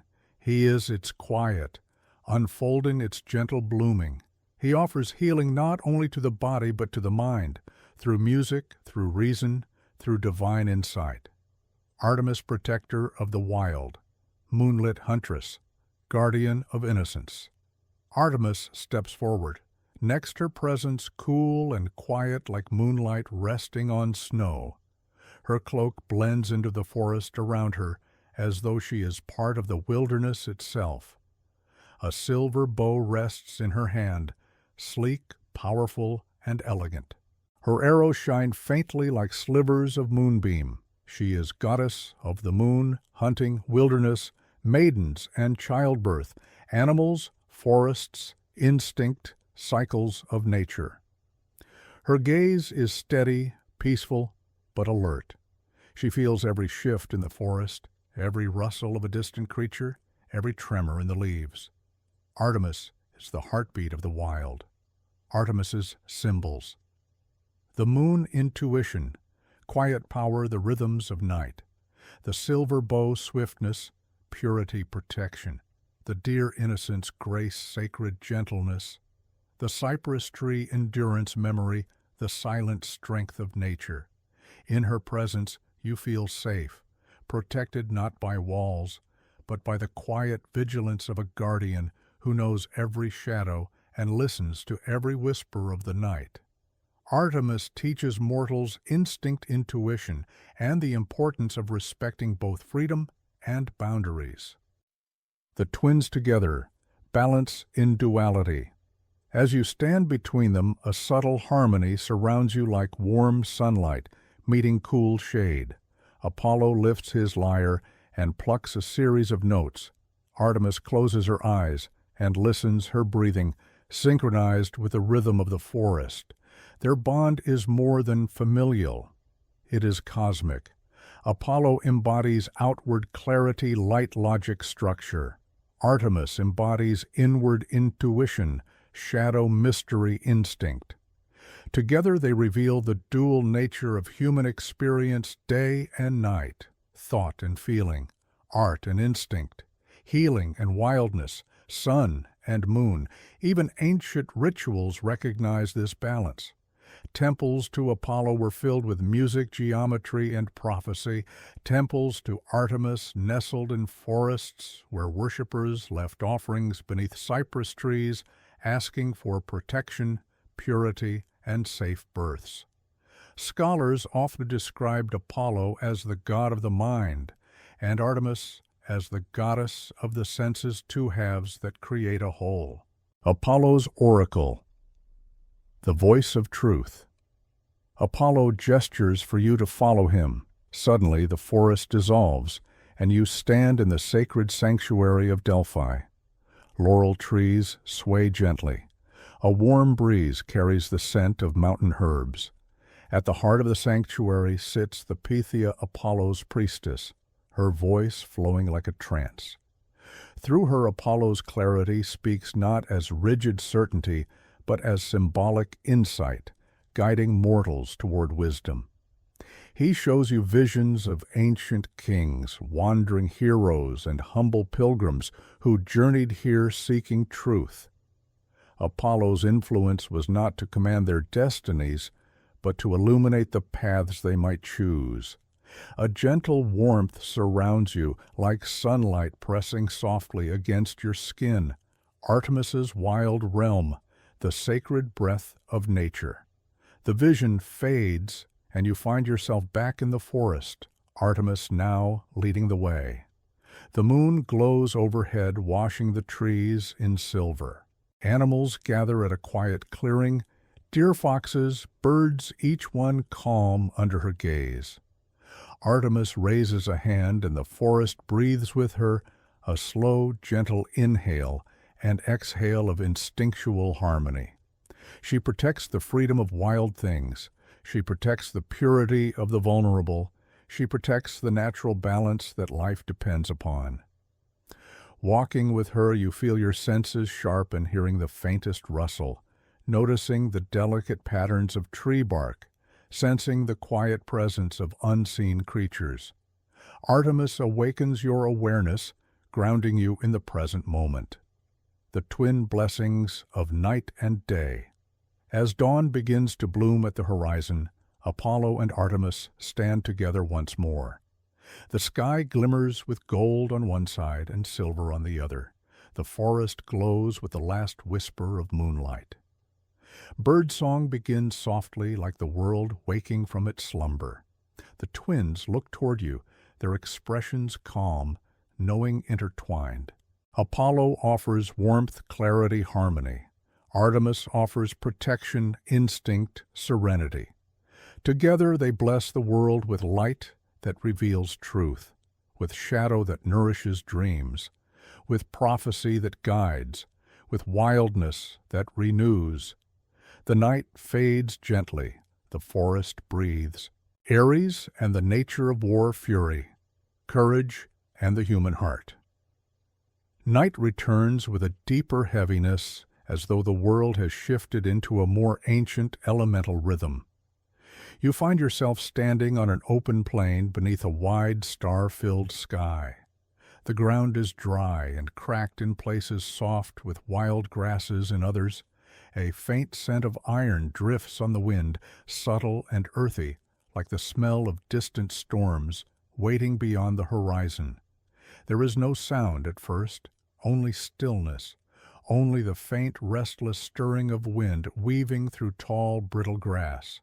And then you hear it, a slow, rhythmic thump, soft, distant, like a heartbeat rising from the earth itself. The stars tremble, the air thickens, the ground pulses faintly beneath your feet. A presence approaches, strong, raw, undeniable. From the shadowed edge of the plain, surrounded by a faint red glow like embers smoldering in the dark Ares, steps into view. He is tall, broad-shouldered, powerful, not with the radiant clarity of Apollo or the serene wisdom of Athena, but with a force forged from the oldest instincts of mortal and immortal alike. His armor glints dully in the moonlight, battered in places, its surface bearing the marks of countless struggles. A long plume rises from his helm, swaying gently as he walks. In his eyes burns a fierce fire, part passion, part anger, part courage. But there is something else too, a sorrow, a loneliness, a deep unspoken longing to be understood. This is Ares, god of raw conflict, of fury and courage of the human heart, laid bare in moments of danger and survival. You feel his presence like a drumbeat in your chest, the ancient instincts of war. The world often remembers Ares through the lens of destruction, rage, and bloodshed. But as you stand in this quiet plain, night wind brushing your face, you sense the truth beneath the legends. Ares is not evil. He is not chaos incarnate. He is instinct. He is the surge of adrenaline that saves a life in peril. He is the fierce courage that rises when all seems lost. He is the primal force that awakens when a village, a family, a loved one must be defended. His emotions are vast and untamed. His strength is both blessing and burden. He embodies the part of the soul that refuses to yield in the face of fear.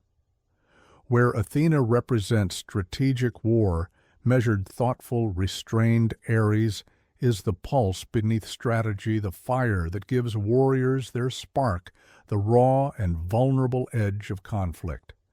Without Ares, battles would be cold, calculated, devoid of heart. Without Athena, battles would be senseless, destructive, directionless. Together they form the dual nature of war mind and muscle, reason and instinct, order and chaos. Only one side taken alone would unbalance the world.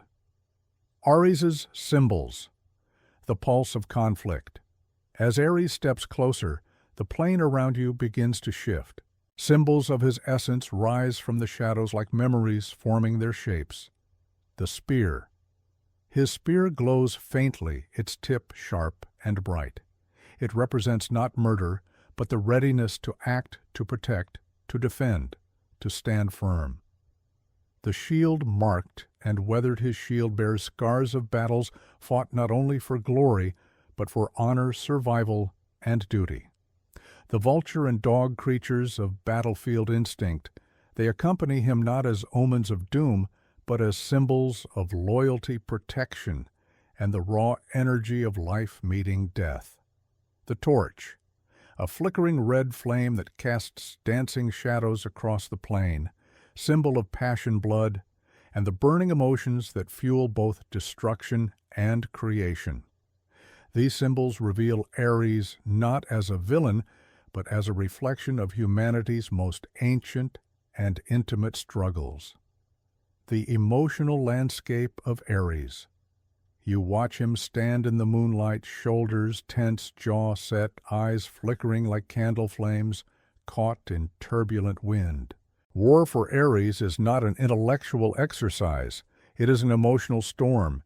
He feels deeply, sometimes too deeply. He loves fiercely, fights fiercely, protects fiercely. His emotions burn hot, immediate, overwhelming. He acts from the heart, not the mind. This makes him powerful, but it also makes him vulnerable. Other gods, especially Athena, criticize him for his impulsiveness, his recklessness, his susceptibility to passion. But beneath that criticism lies something else, a recognition that Ares feels what others often flee from. He feels fear, pain, rage, loyalty, courage, devotion, grief. All as intimately as a mortal on the battlefield does. Ares's realm is not cruelty. It is risk. It is sacrifice. It is the willingness to stand in the face of danger when no one else will. Ares in the world of mortals.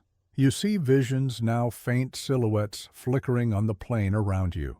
Ancient warriors kneel before battle, touching the earth, whispering brief prayers to Ares.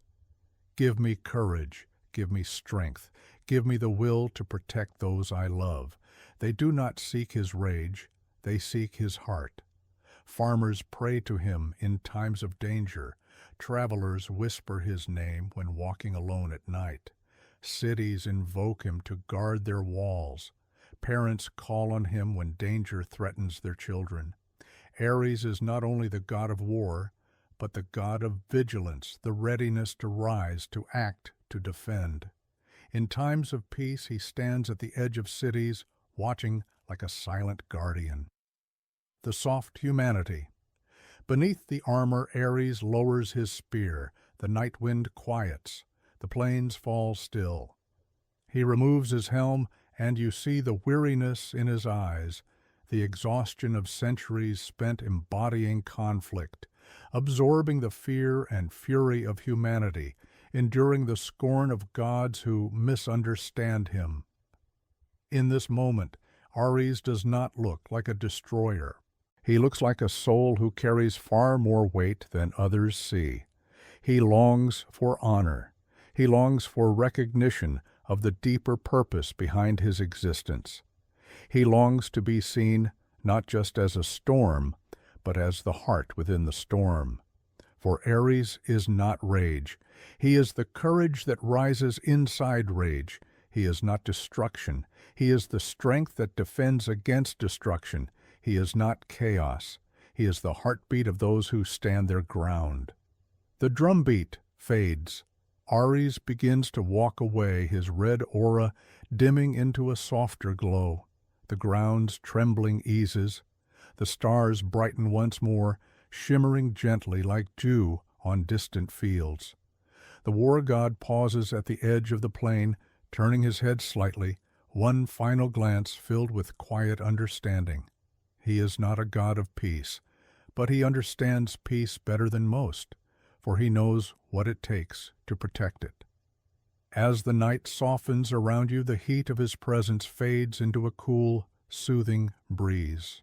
The plain grows still serene once more. Aphrodite, love, desire, and the soul's longing. Night softens around you like a silk veil brushed with gentle starlight. You find yourself once more on a quiet shore, but unlike Poseidon's wild coast, this place feels tender, almost dreamlike. The waves move slowly, spreading thin silver ripples along the sand. Seashells gleam faintly in the moonlight, scattered like tiny offerings left by the sea itself. The air is mild with a hint of warmth. Even in the darkness, you can sense the promise of dawn somewhere beyond the horizon.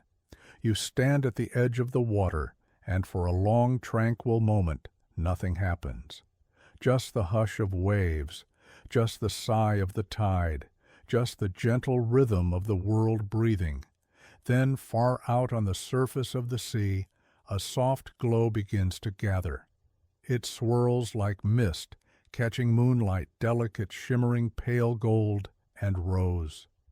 Slowly the foam of the waves thickens, glowing brighter as it curls and folds upon itself. From this luminous foam a figure rises, graceful, timeless, radiant. Aphrodite. Her arrival is not loud, not stormy. It is quiet and breathtaking, like the first moment you truly notice beauty, and cannot quite explain why your heart has changed. Born from sea foam, crowned by desire. In one of the oldest myths, Aphrodite is born from the mingling of sea and sky, the foam created when the remnants of Uranus fell into the ocean. From that foam, she emerges fully formed, carried on a seashell toward the shore by a gentle breeze, while the sea seems to glow with joy at her coming. Her birth reflects a deep symbolic truth. Love arises from the meeting of chaos and calm, longing and emptiness, sky and sea spirit and body. Aphrodite is the goddess of love, beauty, desire, attraction, harmony between form and feeling, the mysterious pull that brings beings together. As she steps onto the sand before you, the entire shoreline seems to change colors, softening textures, deepening sounds, becoming gentler, more layered. Beauty in her presence is not something superficial. It is a way the world becomes more alive. The aura of Aphrodite. Aphrodite's hair falls like liquid gold or like polished copper in some tales brushed by the sea breeze. Her skin carries the glow of dawn, soft, warm, inviting. She moves with a natural grace, as if every step is part of an unending dance. Doves circle overhead, their wings rustling softly. Roses bloom in her footsteps. The air fills with faint fragrance, floral, sweet, comforting. And yet, beneath the softness of her appearance, you sense something vast and powerful. For Aphrodite is not merely the gentle warmth of affection. She is the force of attraction that shapes destinies. She is the longing that inspires great art, music, poetry, and sacrifice. She is the ache that leads heroes to cross seas and climb mountains. She is the quiet yearning in a lonely heart and the radiant joy of a mutual gaze. Her power is subtle and overwhelming at once. Symbols of the goddess of love. As you walk with her along the shimmering shoreline, several symbols gather around her like fragments of a dream. The dove soft, peaceful, loyal symbol of gentleness and devoted affection. The rose delicate and fragrant but guarded by thorns, symbol of beauty intertwined with vulnerability and risk. The seashell, a reminder of her oceanic birth, representing mystery, femininity, and inner depth. The girdle belt. In some myths, Aphrodite wears a magic girdle that makes her irresistibly attractive, a symbol of the invisible charm and presence that draw beings toward one another. Together, these symbols show that her domain is not romance in a trivial sense, but connection in all its forms, tender, passionate, joyful, dangerous, transformative. Love's light and shadow. As you listen to the soft murmur of the sea, Aphrodite turns her gaze toward the horizon. There is kindness in her eyes, but also complexity. For love is not simple, and she is not a simple goddess. She has known harmony and discord, union and betrayal, joy and heartbreak, loyalty and wandering desire. She is married to Hephaestus, the divine craftsman, steady, devoted, patient, yet shares legendary affairs with Ares, god of war, and others. In these stories, the Greeks explored the paradoxes of love, its ability to comfort and to wound, to uplift and to unsettle. Aphrodite's myths reveal that love is not always gentle. It can be impetuous, irrational, and painful. But it is also the force that softens hardened hearts, that inspires compassion and creativity, that binds families, friendships, and communities together. Love in her care is not a decoration. It is a transforming fire. Aphrodite and the human heart. You see visions now unfolding in the faint light that rises from the sea around her, a young couple exchanging shy glances in a marketplace, an elderly pair sitting quietly beside one another at dusk, their hands touching lightly. Friends sharing laughter over a simple meal, a mother holding a child close, humming a soft song, an artist sketching the curve of a face they cannot forget. In each of these scenes, Aphrodite's presence is there, not forcing, not commanding, but awakening. She stirs. The desire to be seen, the longing to be cherished, the courage to open one's heart, the creative spark that pours emotion into form. Love, she shows you, is not only romance. It is connection in all its shapes and ages and expressions. Without her, the world would be ordered but cold. Laws would stand, but hearts would be silent. Desire as a sacred force, Aphrodite, leads you to a rock warmed by the evening air. The waves brush against its base, leaving trails of foam that shimmer briefly before fading. She sits and gestures for you to rest beside her. In this quiet moment, she reveals another truth. Desire is not always something to be feared or rejected. In ancient thought, desire, eros, was seen as a powerful sacred force that could draw the soul toward growth, beauty, and even wisdom. It is the yearning that makes us reach for more than survival, more than routine, more than emptiness. Desire can be misdirected, yes. It can become obsession, greed, or harm. But at its purest, it is the longing for connection, meaning, and beauty, the soul's way of saying, I am meant for more than isolation. Aphrodite's presence reminds you that the heart is not an enemy of the mind. They are partners in the journey. The tender vulnerability of love. As the night deepens, you notice a softness in Aphrodite's expression, a hint of vulnerability. For even the goddess of love herself is not immune to its mysteries. She understands jealousy, rejection, impermanence.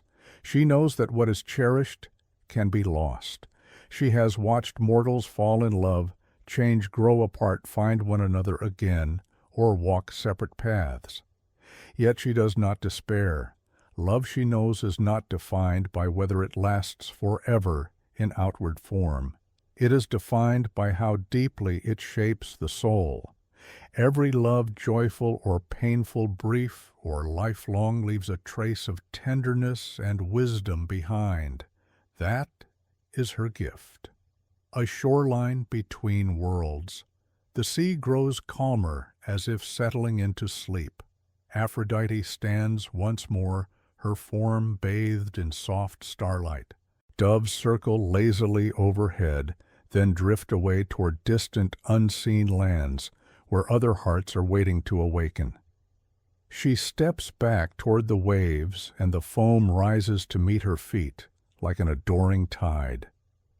Before she fades into the shimmering mist, you feel something gentle move through your chest, a quiet remembrance of every person you have ever loved, every kindness you have offered, every moment you have felt your own heart open. The shoreline glows faintly, then dims. The night enfolds you in a warm, velvety hush. Hermes, Hephaestus, and Dionysus, the Trickster, the Craftsman, and the Liberator. Night returns in a soft cascade of violet and indigo, settling around you like a warm, familiar cloak. You find yourself standing at a crossroads, an ancient place, where four winding paths meet under a sky strewn with quiet, shimmering stars. A small cairn of stone rises at the center, each one carved with faint symbols, worn smooth by centuries of wandering feet. The air here feels alive with possibility. Paths stretch outward like thoughts branching from the mind. The wind whistles softly as though carrying secrets exchanged between travelers. And in this twilight, hush, shadows stir. A faint flutter of wings, a soft metallic ring, a distant echo of playful laughter, a rush of wind scented with crushed grapes and ripened fruit. Three presences approach distinct, powerful, yet bound by themes of transformation movement, and the hidden energies that shape both gods and mortals alike. The first appears like a flash of moonlit silver, Hermes, the swift traveler. The second rises from the deep glow of a distant forge, Hephaestus, the divine craftsman. The third enters like a warm breeze, carrying music and the scent of vines, Dionysus, the god of ecstasy. You stand at the center of the crossroads as the three draw near, their energies weaving around you in a gentle, dreamlike dance. Hermes, the trickster, the messenger, the guide. Hermes arrives first, stepping lightly across the stones as though touching the earth only when he feels like it. His sandals bear tiny wings fluttering gently with every movement. A traveler's cloak wraps around his shoulders, and his staff, the caduceus, entwined with two curling serpents, glows softly, symbolizing peace, negotiation, and the delicate balance between opposites. He grins at you, a warm, mischievous smile that suggests he knows far more than he allows others to see. Hermes is the god of travelers, messengers, boundaries and transitions, commerce, language, chance, wit, the soul's passage into the afterlife. He is the soft footstep that moves between realms, Olympus, the mortal world, and the underworld, carrying messages with effortless grace. His mind works quickly, sparkling with cleverness, humor, and insight. Hermes' presence feels like a fresh breeze brushing your face, carrying curiosity, possibility, and a sense of motion. Hermes' emotional essence. He is playful but never cruel, clever but never cold. A trickster, yes, but his mischief often reveals hidden truths, teaches lessons, or brings unexpected blessings. His laughter is soft and musical, his eyes shimmer with intelligence and compassion.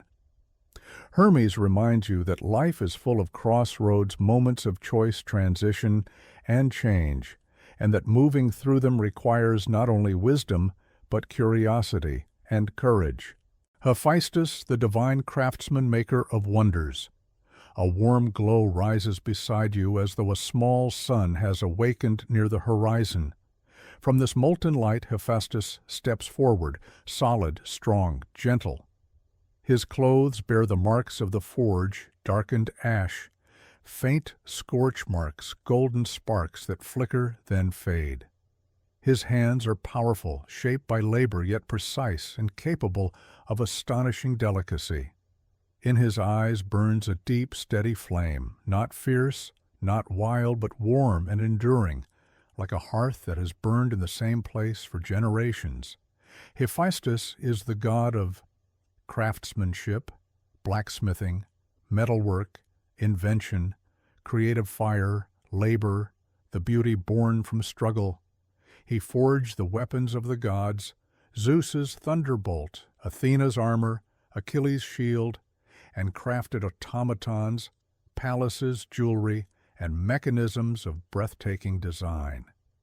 You feel the weight of his presence, not heavy, but grounding, steady. The earth seems to grow firmer beneath your feet when he draws near. Hephaestus's emotional essence. He is patient. He is thoughtful. He works slowly, carefully, turning raw materials into marvels. Yet beneath his calm is a story of pain cast from Olympus, by Hera at birth wounded, limping, misunderstood. And yet he rose from hardship with a heart that never hardened, creating beauty instead of destruction. In Hephaestus you see the truth of the forge. Pressure creates strength, fire shapes form, And pain can give birth to art. He teaches the quiet courage of perseverance, the dignity of craftsmanship, and the idea that brokenness can become brilliance.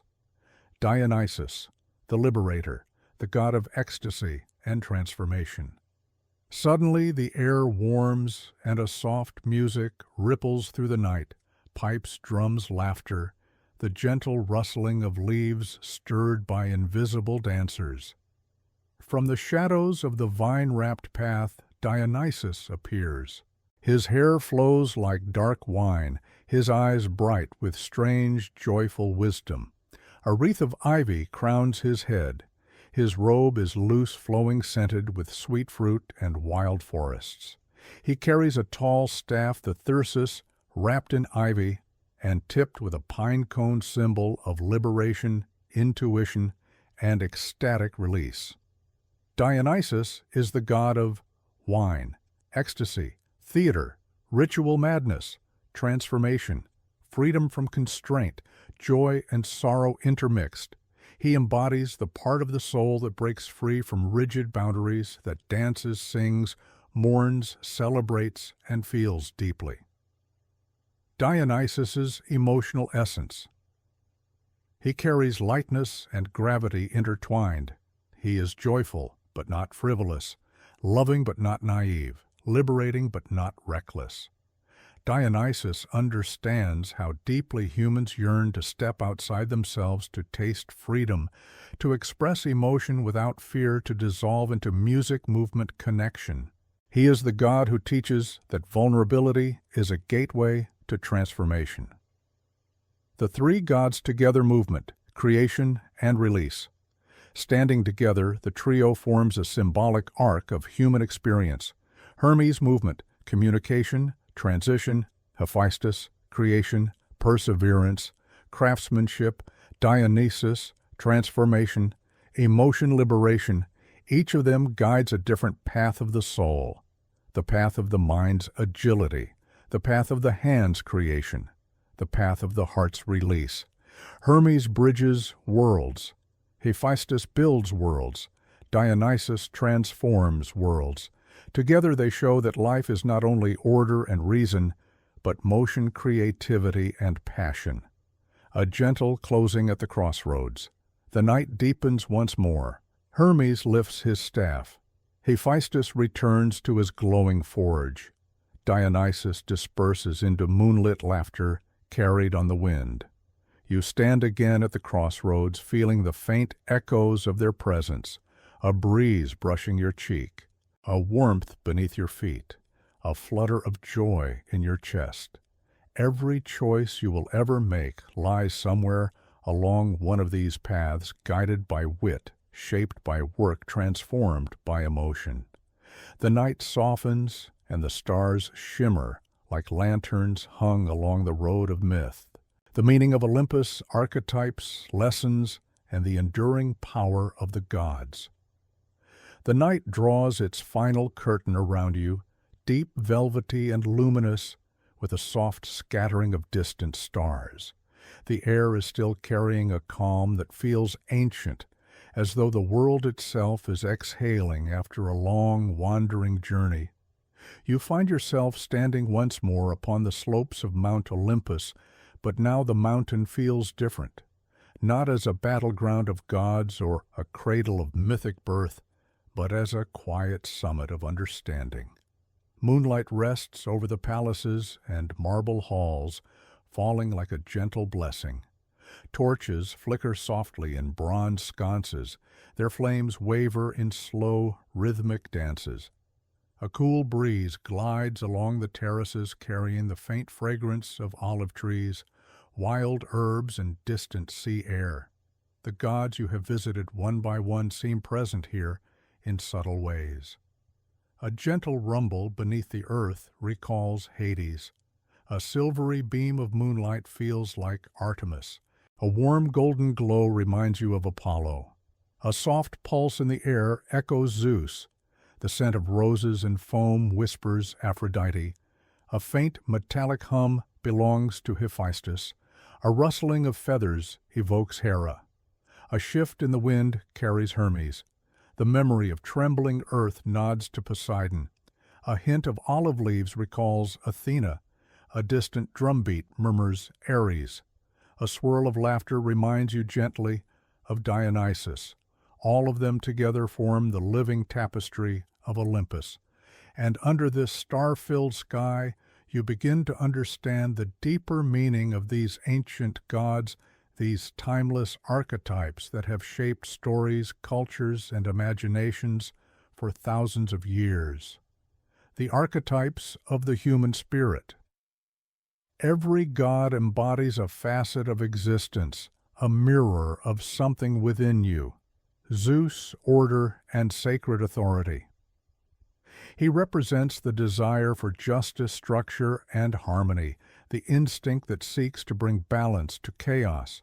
Hera, sovereignty, and commitment. She reflects loyalty, the bonds of relationship, the sacredness of promises, and the dignity of responsibility. Poseidon, emotion, and depth. He is the storm within the tides of feeling, the depths of instinct that move beneath the surface of your daily life. Hades, acceptance and inner silence.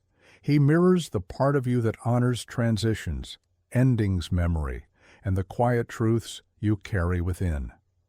Athena, wisdom and right action. She is the clarity of thought, the cool calm of understanding, the insight that guides choices with purpose. Apollo, clarity and healing. He embodies harmony, art, prophecy, and the desire for connection between mind, spirit, and cosmos. Artemis, intuition and freedom. She is the instinctual self, the part of you that seeks solitude, purity, and communion with nature. Aphrodite, love and beauty. She is longing, desire, emotional openness, the spark of connection that makes life rich and meaningful. Ares, courage and passion. He embodies the raw force of survival, the willingness to defend what matters, the heartbeat that rises in danger. Hephaestus, creation and craft. He is resilience, perseverance, the beauty that comes from effort, and the art, born from fire and patience. Hermes, change and movement. He represents adaptability, intelligence, communication, and the soul's journey through transitions. Dionysus, emotion, release and ecstasy. He is liberation from rigidity, the joy, sorrow, and catharsis that allow the soul to transform and renew. Taken together, the Olympians form a map of the human experience. They are not merely beings of myth, they are reflections of the inner cosmos that each person carries. The lessons hidden in myth. You walk slowly across a moonlit courtyard. Marble tiles glow beneath your feet, cool and ancient. The breeze hums softly around you like distant singing. The myths were never simply stories. They were teachings encoded in narrative, wrapped in metaphor. They taught the importance of balance, the complexity of emotions, the duality of human nature, the need for humility in the face of the divine, the value of wisdom and justice, the price of hubris, the inevitability of change, the sacredness of love, the resilience of the human heart. They were mirrors in which ancient people saw themselves, and even now, thousands of years later, these stories still carry meaning. Because the human spirit has not changed as much as the world has, we still seek love like Aphrodite. We still seek justice like Zeus. We still wrestle with instinct like Ares. We still crave clarity like Apollo. We still need inner peace like Hades. We still walk roads of transformation like Dionysus. We still long to build like Hephaestus. We still choose pathways like Hermes. We still yearn to understand like Athena. The gods were never distant. They were always within. The enduring power of Olympus. You pause at the highest terrace of the mountain. The world lies beneath you like a dark sea shimmering with faint lights of distant villages. Stars spread overhead in quiet majesty. Here, standing between sky and earth, you feel the enduring presence of Olympus. The gods may be mythic, but they have never truly disappeared. They live in art, language, philosophy, memory. They live in the symbols carried across centuries. They live in the works of poets, sculptors, playwrights, and dreamers. They live in the collective imagination of humanity. Most of all, they live in the archetypes that continue to shape our understanding of ourselves. The Greeks crafted them as immortal beings because the truths they embodied felt immortal. And in a way, they are. A soft descent into dream. The moon begins its slow descent. Clouds drift lazily across the sky. The torches flicker lower as though the mountain itself is preparing for sleep. You take one last look at Olympus, the birthplace of countless stories, a realm where gods walked, loved, fought, created and guided. A realm where myth and meaning intertwined like strands of gold and silver. The air grows warmer, gentler. A soft light surrounds you as though the gods themselves are blessing your journey onward. Slowly, the mountain fades. The halls dissolve into starlight. The breeze quiets into a whisper. You feel yourself drifting peacefully, slowly back into your own world, carrying with you the memories of ancient voices, timeless symbols, and the quiet power of stories that have soothed hearts for more than 2,000 years. And as the last traces of Olympus settle into your thoughts like distant echoes of a dream, the night folds gently around you. You rest now at the threshold of sleep, calm, inspired, carried by the soft glow of myth and memory. The story settles, the winds quiet, the stars dim, and you fade peacefully into the calm embrace of night.